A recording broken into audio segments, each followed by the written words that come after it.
नमस्कार दोस्तों, आइए जानते हैं आज मध्य प्रदेश की बड़ी खबरें। आज की पहली खबर है कि डॉग रखने के लिए कराना होगा रजिस्ट्रेशन। भोपाल शहर में रहने वाले डॉग लवर्स को लेकर शासन ने नया फरमान जारी कर दिया है। प्रशासन की ओर से जारी आदेश के तहत मालिक को अपने पेट डॉग का पंजीयन, पेट डॉग रजिस्ट्रेशन कराने की बात कही गई है। आदेश की अनदेखी करने वालों से 10 गुना जुर्माना वसूला जाएगा। बता दें कि यह पहली दफा नहीं है जब ऐसे निर्देश जारी किए गए हैं। पिछले साल अप्रैल महीने में भी शहर सरकार ने ऐसा फरमान सुनाया था। राजधानी भोपाल में हजारों परिवार ऐसे हैं जिनके घरों में पेट डॉग है, लेकिन बात जब उनके रजिस्ट्रेशन की आती है तो ये आंकड़े 500 से भी कम है। ये डॉग्स सड़कों पर गंदगी फैलाने के अलावा लोगों पर हमला कर उन्हें परेशान करते हैं। ऐसे में पंजीयन न होने पर पेट के मालिक से 10 गुना ज्यादा जुर्माना वसूला जाएगा।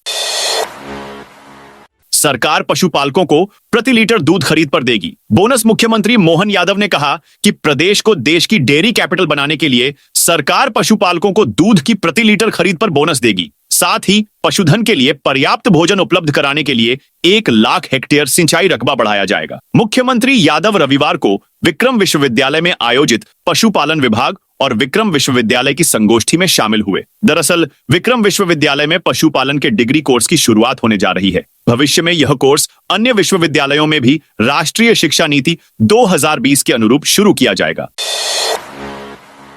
एमपी में 7 जनवरी से तेज ठंड का दूसरा दौर। वेस्टर्न डिस्टर्बेंस, पश्चिमी विक्षोभ के असर से मध्य प्रदेश में जनवरी में तेज ठंड का दूसरा दौर अगले 48 घंटे बाद यानी कल 7 जनवरी से शुरू होगा। प्रदेश के उत्तर पश्चिमी हिस्से में रविवार से यह सिस्टम एक्टिव हुआ है, जिसका असर 2 दिन बाद दिखेगा। इससे पहले ग्वालियर, चंबल, उज्जैन, सागर और रीवा संभाग में कोहरे का असर देखने को मिलेगा। सोमवार सुबह करीब 20 जिलों में कोहरा छाया हुआ है। मौसम वैज्ञानिक वीएस यादव ने बताया, वेस्टर्न डिस्टर्बेंस की एक्टिविटी से उत्तर से बर्फीली हवाएं आने लगेंगी, जिनकी रफ्तार तेज होगी। ये ठंड का असर बढ़ाएंगी। दिन रात दोनों के तापमान में गिरावट होगी। जनवरी में मावठे की बारिश भी हो सकती है। 10 जनवरी को वेस्टर्न डिस्टर्बेंस का असर उत्तर पश्चिमी भारत में देखने को मिल सकता है। प्रदेश में इससे बूंदाबांदी होने के आसार भी हैं। 7 जनवरी को ग्वालियर, श्योपुर, मुरैना, भिंड, दतिया, निवाड़ी, टीकमगढ़, छतरपुर, सतना, रीवा, मऊगंज, सीधी, सिंगरौली, मैहर, उमरिया, अनूपपुर, शहडोल में मध्यम कोहरा छाया रहेगा।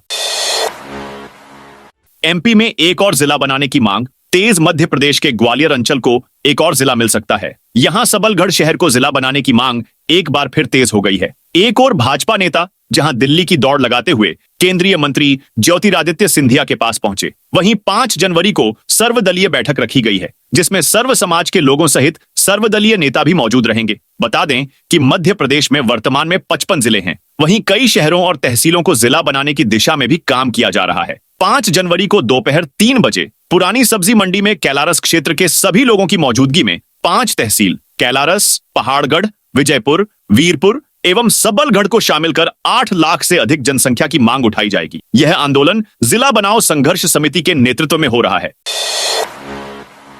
धर्मस्थल को लेकर बवाल। आमने सामने आए 2 समाज। मध्य प्रदेश के सागर शहर के कोतवाली थाना इलाके में आने वाले बड़ा बाजार क्षेत्र में जैन मंदिर निर्माण के दौरान एक अन्य हिंदू मंदिर तोड़े जाने से इलाके में जमकर बवाल हो गया। आक्रोशित हिंदू संगठन के लोगों ने थाने का घेराव तो किया ही, साथ ही सड़क पर जाम लगा दिया। इस दौरान जैन समाज के लोग भी कोतवाली की दूसरी तरफ जमा हो गए और जमकर नारेबाजी शुरू कर दी। हालांकि पुलिस और प्रशासन की समझाइश और आश्वासन के बाद किसी तरह मामला शांत हुआ। दरअसल कोतवाली क्षेत्र स्थित सराफा बाजार में जैन मंदिर निर्माण के दौरान सोनी समाज की आस्था के केंद्र एक मंदिर को भी तोड़ने की कोशिश का आरोप है। इस घटना से आक्रोशित सराफा व्यवसायी अपनी दुकानें बंद कर कोतवाली थाने पहुंचे और इनके साथ ही हिंदू संगठन के पदाधिकारी भी वहां पहुंच गए और जाम लगा दिया। दूसरी तरफ जमा जैन समाज के लोगों ने भी नारेबाजी की। स्थिति की गंभीरता को देखते हुए मौके पर भारी पुलिस बल तैनात किया गया।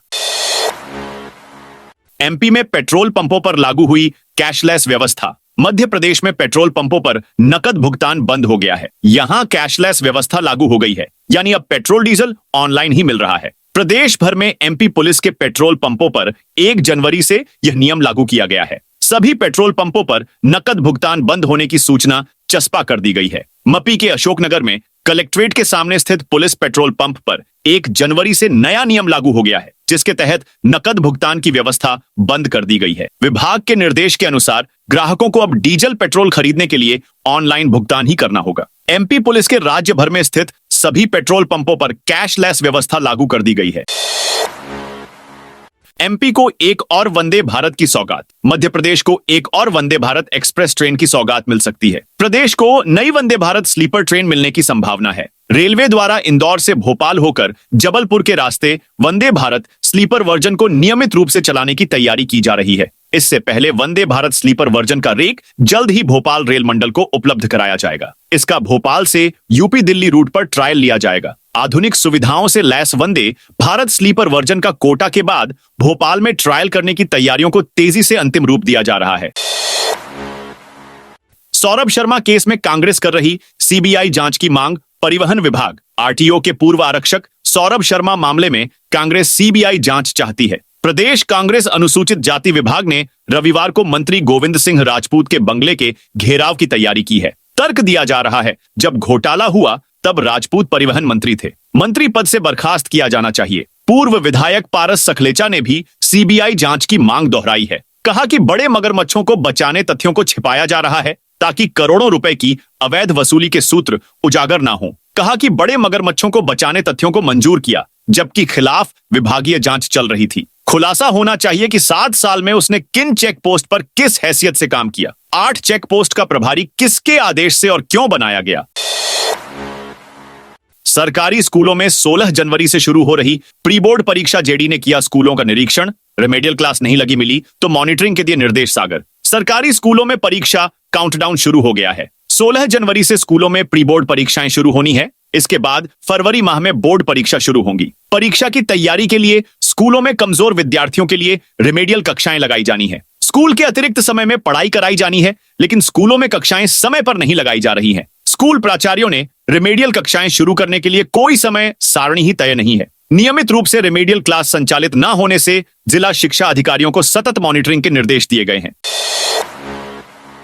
एमपी के सरकारी अधिकारी कर्मचारियों के लिए जरूरी खबर। मध्य प्रदेश में पिछले 2 साल से ट्रांसफर पर बैन लगा हुआ है। ऐसे में बहुत से सरकारी अधिकारी और कर्मचारी लंबे समय से ट्रांसफर पर से बैन हटने के इंतजार में हैं। ऐसे में यह खबर उनके लिए बेहद जरूरी है। ऐसी जानकारी मिली है कि अब तबादलों से प्रतिबंध मार्च के महीने में ही हटेगा। हालांकि कलेक्टर और कमिश्नर सहित अन्य अधिकारियों के ट्रांसफर जनवरी में होंगे। बताया जा रहा है कि सीएम मोहन यादव ने अनौपचारिक कैबिनेट में मंत्रियों से यह बात कही है। बताया जा रहा है कि 6 जनवरी को मतदाता सूची का अंतिम प्रकाशन होने के बाद कलेक्टर, संयुक्त कलेक्टर, एसडीएम, तहसीलदार सहित 65,000 कर्मचारियों के तबादले पर लगा प्रतिबंध हट जाएगा। यहां यह भी बता दें कि साल 2023 के विधानसभा चुनाव को देखते हुए सरकार ने ट्रांसफर पर लगा बैन नहीं हटाया था और तब से अब तक ट्रांसफर केवल सीएम के माध्यम से ही हो रहे हैं। लगातार मंत्री और जनप्रतिनिधि ट्रांसफर से बैन हटाने की मांग कर रहे थे।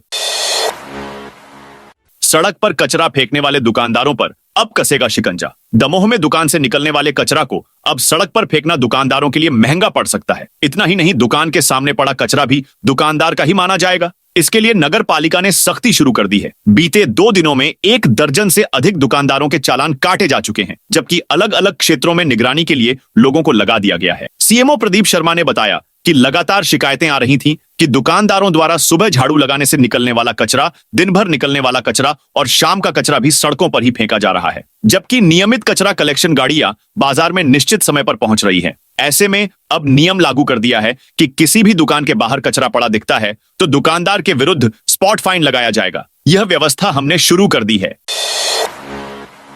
बीच मीटिंग में नाराज हुए सीएम मोहन यादव। मध्य प्रदेश के सीएम मोहन यादव ने जनता की समस्याओं का समाधान करने में लापरवाही बरतने वाले लापरवाह अधिकारी कर्मचारियों पर बड़ा एक्शन लिया है। सीएम मोहन यादव ने मीटिंग के दौरान ही इन अधिकारियों को लेकर नाराजगी जाहिर की और 3 अधिकारी कर्मचारियों को निलंबित करने के निर्देश दिए हुए एक कर्मचारी की सेवा समाप्त करने के निर्देश भी दिए। CM Mohan Yadav video conferencing के जरिए समाधान ऑनलाइन में विभिन्न जिलों के नागरिकों के लंबित प्रकरणों पर बात कर रहे थे।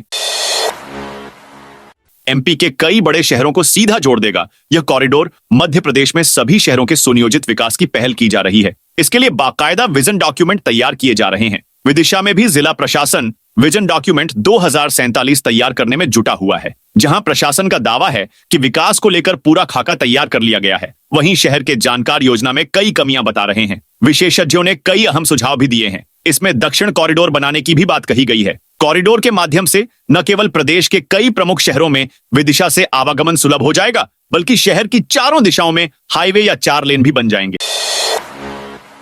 एमपी में फरवरी की इस तारीख से शुरू होंगी भर्ती परीक्षाएं। मध्य प्रदेश कर्मचारी चयन मंडल इस साल 15 भर्ती और 5 प्रवेश परीक्षाएं आयोजित करेगा। ऑनलाइन परीक्षा के दौरान उम्मीदवारों की हर गतिविधि पर आर्टिफिशियल इंटेलिजेंस एआई की नजर होगी। यदि किसी उम्मीदवार का प्रदर्शन संदिग्ध पाया जाता है तो उसकी जांच की जाएगी। एआई यह जांचेगा कि किसी विशेष शहर या परीक्षा केंद्र में उम्मीदवारों की संख्या असामान्य तो नहीं है। फेस रिकॉग्निशन तकनीक से सुनिश्चित होगा कि परीक्षा देने वाला उम्मीदवार वही है जिसने आवेदन किया था। एआई मॉनिटर करेगा कि सवाल हल करने में कितना समय लिया। नर्सिंग कॉलेजों को मिली मान्यता। मध्य प्रदेश नर्सिंग काउंसिल ने जांच में उपयुक्त पाए गए नर्सिंग कॉलेजों को मान्यता दे दी है। यह कदम सीबीआई जांच और हाईकोर्ट द्वारा गठित समिति की सहमति के बाद उठाया गया। इनमें 138 जीएनएम और 156 बीएसएससी नर्सिंग कॉलेज हैं। इनमें 1468 सीटें हैं। मालूम हो कि GNM general nursing and midwifery diploma course है। यह 3 वर्ष का होता है। 6 महीने की इंटर्नशिप भी शामिल है। अब 10 दिन में मिलेगी मार्कशीट। नए साल में देवी अहिल्या विश्वविद्यालय डीएवीवी बड़े बदलाव करने जा रहा है, जिसमें मार्कशीट जारी करने की प्रक्रिया को तेज करने की योजना है। मार्कशीट पर डिजिटल साइन किए जाएंगे। इससे कार्य की गति से होंगे और विद्यार्थियों को विवि के चक्कर नहीं काटने पड़ेंगे। हर साल विश्वविद्यालय 3 लाख से ज्यादा मार्कशीट जारी करता है। वर्तमान में परिणाम जारी होने के बाद विद्यार्थियों को अपनी मार्कशीट प्राप्त करने में करीब 1 महीना लग जाता है। इसका मुख्य कारण साइनिंग प्रक्रिया है। कई बार विद्यार्थियों को अर्जेंट जरूरत होने पर बार बार विवि के चक्कर काटने पड़ते हैं। अब विवि ने डिजिटल साइन की प्रक्रिया पर जोर देने का निर्णय लिया है।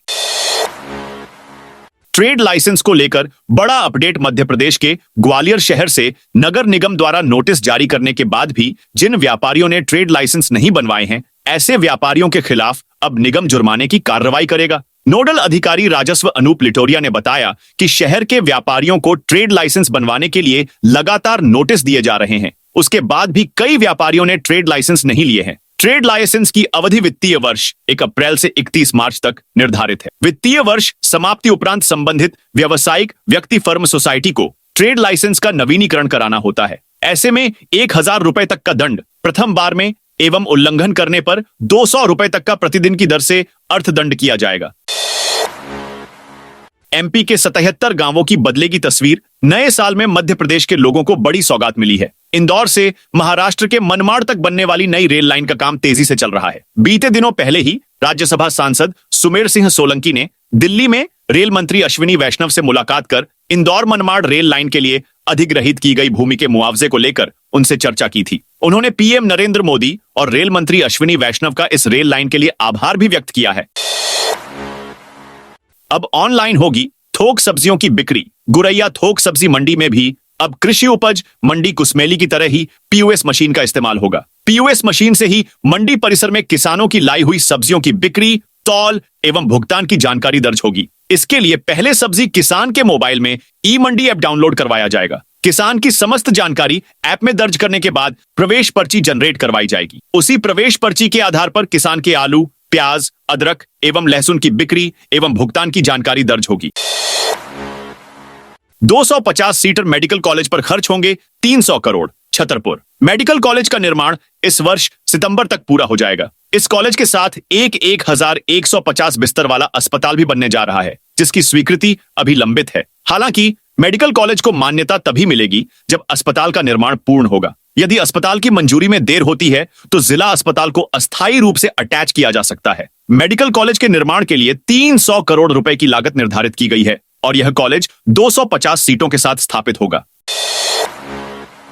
फसल बीमा में बड़ा बदलाव। केंद्र सरकार ने किसानों के लिए बड़ा फैसला लिया है। अब फसल नुकसान का निर्धारण सैटेलाइट से किया जाएगा। इतना ही नहीं, फसल बीमा की क्लेम राशि समय पर नहीं देने पर किसानों को ब्याज के रूप में अतिरिक्त राशि भी देना होगा। विदिशा सांसद और केंद्रीय किसान कल्याण व कृषि विकास मंत्री शिवराज सिंह चौहान ने यह अहम जानकारी दी। देश भर के राज्यों के कृषि मंत्रियों से वर्चुअल संवाद करते कृषि मंत्री ने पीएम फसल बीमा योजना को विश्व की सबसे बड़ी फसल बीमा योजना बताते हुए कहा कि इसे और कारगर बनाया जा रहा है। तो दोस्तों, यह थी आज मध्य प्रदेश की बड़ी खबरें। आप इस वीडियो को कौन से जिले देख रहे हैं, उस जिले का नाम जरूर कमेंट में बताइए।